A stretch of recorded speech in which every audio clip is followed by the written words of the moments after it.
కేంద్ర ప్రభుత్వం అరెస్టును కవితమ్మ అక్రమ అరెస్టును కవితమ్మ అక్రమ అరెస్టును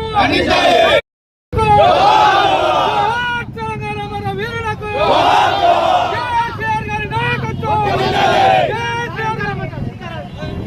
లుచ్చా మే లుచ్చా లుచ్చా మే లుచ్చా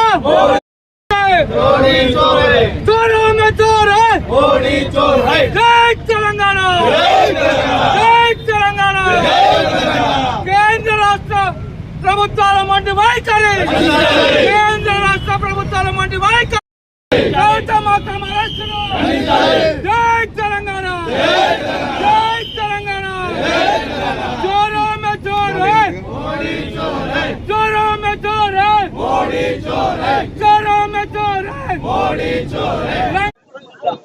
ఎంతో కష్టపడి ఎంతో మంది మహనీయులు స్వాతంత్రాన్ని సంపాదించుకున్నారు. న్యాయాన్ని ధర్మాన్ని కాపాడడం కోసం ప్రాణాలు కూడా అర్పించే మహనీయులు ఉన్నారు మన భారతదేశంలో. కానీ ఈరోజు తెలంగాణ చూస్తే, తెలంగాణలో ఇప్పుడున్న పరిస్థితి చూస్తుంటే ప్రజాస్వామ్యం నశించిపోయింది, కాలు రాసిపోయింది. దానికి కారణం మన ప్రియతమ నాయకురాలు, జాగృతి అధ్యక్షులు అనేటువంటి కవిత గాంధీ అప్రజాస్వామిగా అరెస్ట్ చేయడం జరిగింది. నేను పూర్తిగా ఖండిస్తా ఉన్నాం. యావత్తు బీఆర్ఎస్ నాయకులే కాకుండా ఈ రాష్ట్రమే కాకుండా భారతదేశం యావత్తు కూడా దీన్ని ముఖ్యంగా ఖండిస్తా ఉన్నారు. కారణం ఇది ధర్మం కాదు, కేవలం కక్ష సాధింపుతోని స్వార్థం కోసమని బీజేపీ కాంగ్రెస్ రెండు ఏకమై కవితమ్మ మీద అక్రమ కేసులు పెట్టి మామూలుగా మాట్లాడడానికి వచ్చిన పరిస్థితిలో కుట్ర పన్ని అక్కడికి ఆ విధంగా అక్కడ మోడీ కానీ ఇక్కడ రేవంత్ రెడ్డి వీళ్ళందరూ కూడా కలిసి అక్రమ అరెస్ట్ చేయడం జరిగింది. దీన్ని పూర్తిగా ఖండిస్తా ఉన్నాం. ఎందుకంటే కేవలం ప్రతిపక్షాల మీద కావాలని వాడ అక్కడ బీజేపీ ప్రభుత్వం, కాంగ్రెస్ పార్టీ ప్రభుత్వం ఇవాళ ఎవరైతే వ్యతిరేకంగా ఉంటున్నారో, ఏ పార్టీలు అయితే ఎవరైతే ఉన్నారో వాళ్ళందరూగా అంతొక్కే ప్రయత్నం చేస్తూ ఉన్నారు. దానికి నిదర్శనం ఈనాడు కవితమ్మ అరెస్టు. అందువల్ల ముఖ్యంగా లిక్కర్ స్కామ్ పేరుతోని హైకోర్టు, సుప్రీంకోర్టు కూడా వాయిదా చేస్తే దాన్ని ఆస్థా తీసుకొని హైదరాబాద్ హుటాహుటిన వచ్చి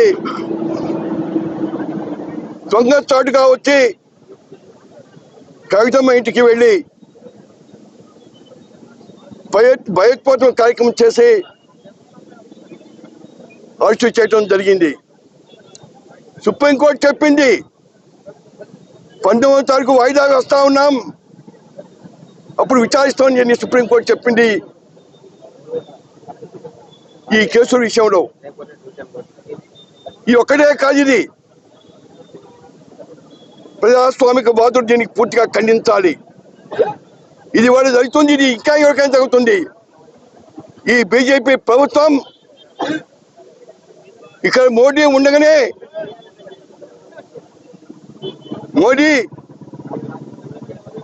ఇక్కడ ఎన్నికల ప్రచారం జరుగుతూ ఉండగానే కావాలనే కేసీఆర్ని కానీ హీనపరచాలి, కేసీఆర్కి మనోధైర్యాన్ని దెబ్బతీయాలని ఉద్దేశంతోనే, దురుద్దేశంతోనే ఈనాడు ఈ కార్యక్రమం చేయడం జరిగింది. సుప్రీంకోర్టులో న్యాయం జరుగుతుంది. ఇది అన్యాయం పరిస్థితి సుప్రీంకోర్టు తీర్పిచ్చే పరిస్థితి కనిపిస్తూ ఉంది. నాకు విశ్వాసం ఉంది, ఖచ్చితంగా తప్పకుండా ధర్మం న్యాయం కలిసి తీరుతుంది.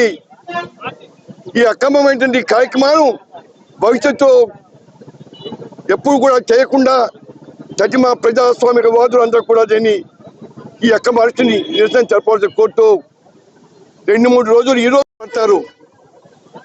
ధర్మం న్యాయం కైతమం వైపు ఉంది, బీఆర్ఎస్ పార్టీ వైపు ఉందని మనం చేస్తూ యావత్తు భారతదేశమే కాకుండా తెలంగాణ యావత్తు కూడా ముక్త ఖండంతో దీన్ని ఖండించవలసిన కోర్టు. మేమున్నాం కవితమ్మ గారు, మేమున్నాం, మీ వెంట ఉంటాం, ఖచ్చితంగా తప్పకుండా భవిష్యత్తులో కూడా మీ వెంట ఉంటాం. దీన్ని పూర్తిగా బలపరుస్తాం. ఈ యొక్క కార్యక్రమాన్ని నిరసన చేస్తా ఉన్నాం. అందరూ కూడా దీన్ని బలపరుస్తూ కొడతా ఉన్నాం.